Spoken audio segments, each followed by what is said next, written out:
Good morning, students. Today I will start chapter number 17 water resources. Geography का ही chapter हम start कर रहे हैं वाटर रिसोर्सेज. वाटर जो इसमें आपने रिसोर्सेज पढ़े थे फर्स्ट चैप्टर, फिर लैंड और सॉइल के बारे में पढ़ा. वाटर भी हमारे लिए एक रिसोर्स है और उसको हम यूटिलाइज करते हैं. यह आपके लिए नेसेसरी होता है हर एक चीज़ के लिए और हमारी प्रोग्रेस करने के लिए, कंट्री के लिए. वाटर जो है it's importance and scarcity and conservation, क्योंकि वाटर आपके लिए इम्पोर्टेंस रखता है.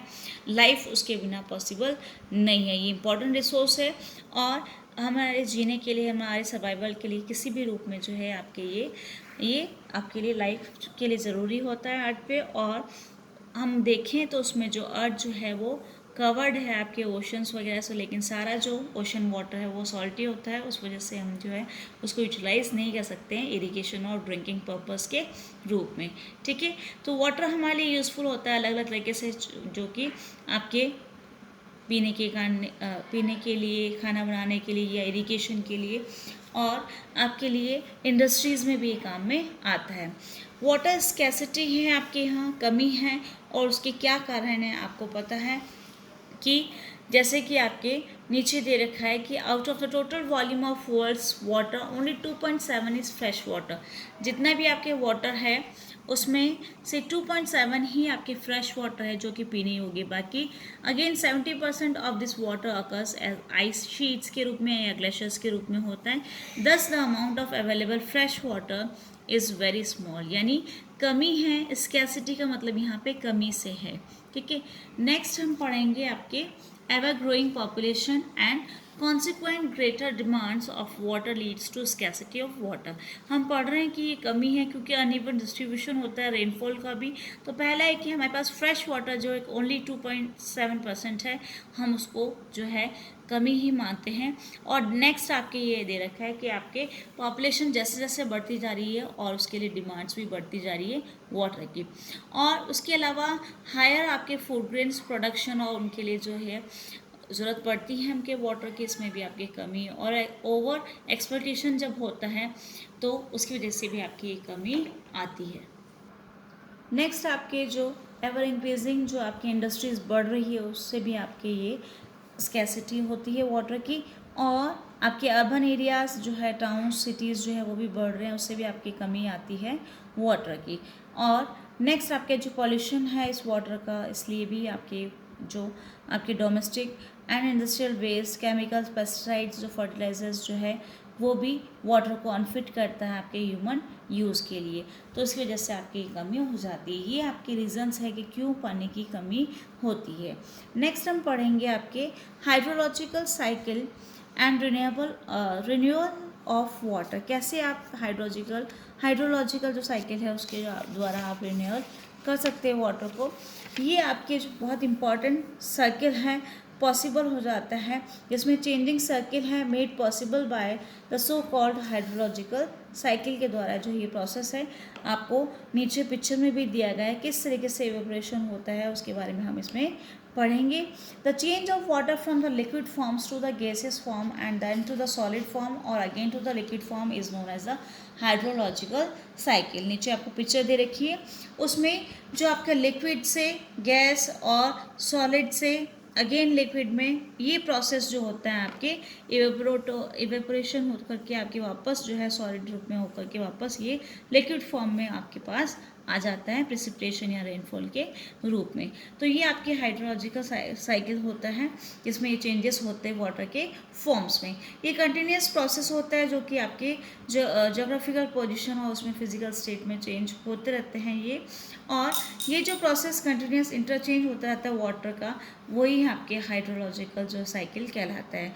वाटर फ्रॉम द ओशंस और ओशन से और अदर वाटर बॉडीज से जो ये इवेपोरेशन होता है, भाप बन करके पानी उड़ता है सोलर एनर्जी की वजह से, due to solar energy, and enters the atmosphere as water vapour. और एटमॉस्फेयर में ये वाटर वेपर के रूप में जाते हैं और भाप बन करके फिर विंड्स जो आपके जाती हैं ओशन से लैंड की तरफ, वो ट्रांसपोर्ट करती है इस वाटर वेपर को उस साइड में जाने के लिए। और जब ये ठंडी हो जाती हैं तो condensation takes place in the atmosphere, तभी ठंडी होती है और water falls down as rain और स्नो ऑन द लैंड।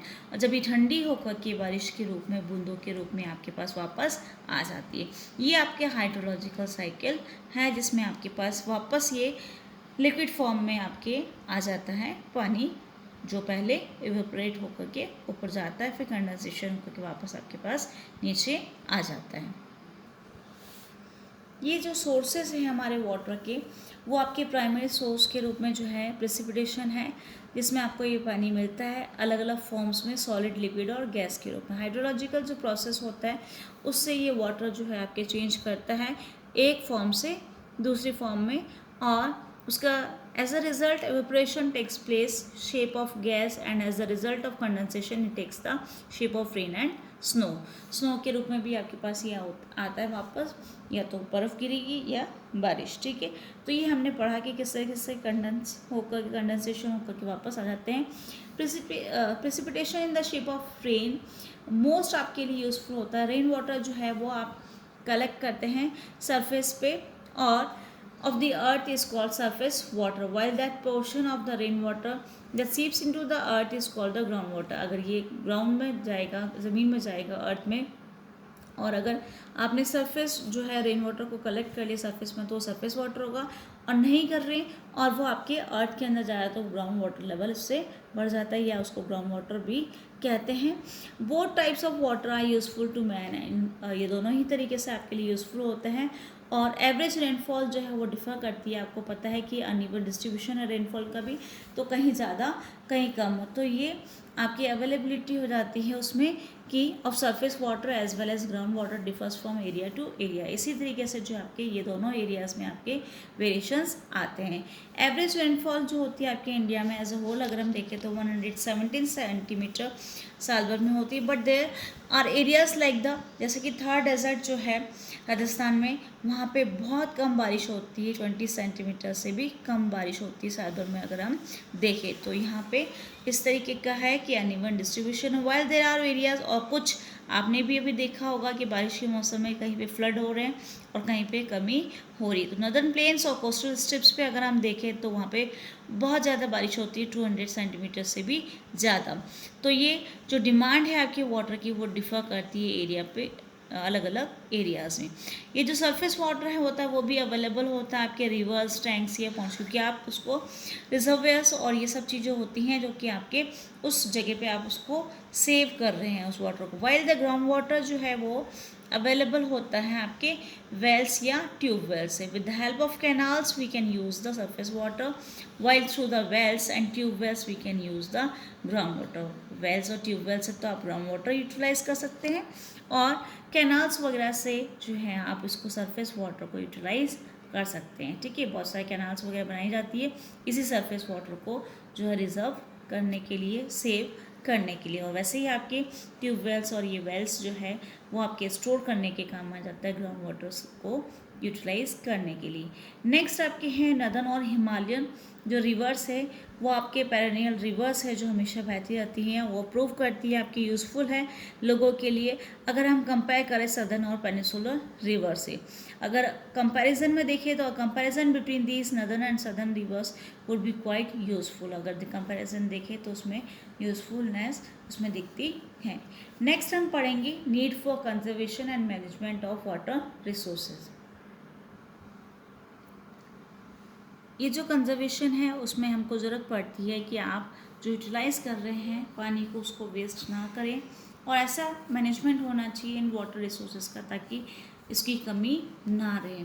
तो ये डिस्ट्रीब्यूशन जो है आपने भी देखा कि हर एक उसमें नहीं है, तो ये कैनाल्स और इन सबको आप यूटिलाइज सही तरीके से कर सकते हैं। उसके पानी को, रेन वाटर को आप जो है वो जो है फ्लो नहीं होने दें, उसको बहने नहीं दें, उसको आप स्टोर कर सकते हैं। और जो जितने भी टैंक्स वगैरह है वो कंस्ट्रक्शन करवा सकते हैं ताकि आप उसको स्टोर कर सकते हैं। और स्कॉलर्स वगैरह जो भी आपके नेशनल लेवल पे जो बजट्स बनाते हैं उसमें भी इसको प्रिपेयर कर सकते हैं, फाइनेंशियल बजट में इसको दे सकते हैं। और आपके जो रिवर्स और उनको है जो जहाँ फ्लड आते हैं उनको लिंक कर दिया जाए अदर रिवर्स से, ताकि उन नदियों में फ्लड नहीं आएगा और उधर उन लोगों को कोई नुकसान भी नहीं हो, यानी उनको डाइवर्ट कर दे अगर डेजर्ट एरियाज़ की तरफ, तो ये इरीगेशन वगैरह के लिए काम में आ सकते हैं। तो इस तरीके से हमको जो है मैनेजमेंट करना होगा, तभी हम इसको कंजर्व कर सकते हैं। नेक्स्ट आपके आता है रेन वाटर हार्वेस्टिंग, जिसमें आप रेन वाटर को कैप्चर करते हैं उसको जो है और उसको यूटिलाइज कर सकते हैं बाद में। तो ये first form of water in hydrological cycle है और hence it is the primary source of water for us. आपके लिए सबसे पहला यही सोर्स है। रिवर्स जो है और लेक्स जो है, ग्राउंड वाटर, ये सब आपके सेकेंडरी सोर्स में आते हैं वाटर में। और रेन आपका अल्टीमेट सोर्स है that feeds all this secondary sources of water. ये जितने भी दूसरे सेकेंडरी सोर्सेज हैं उनको ये फीड करती हैं आपके rain. Water harvesting involves the understanding of the value of rain. जब आप वाटर हार्वेस्टिंग का मतलब उसको स्टोर करने से है, जब आप करते हैं तो आप उसकी वैल्यू समझते हैं पानी की, ठीक है, कि कैसे आपको सही तरीके से उसको यूटिलाइज करना है इस पानी को, ठीक है।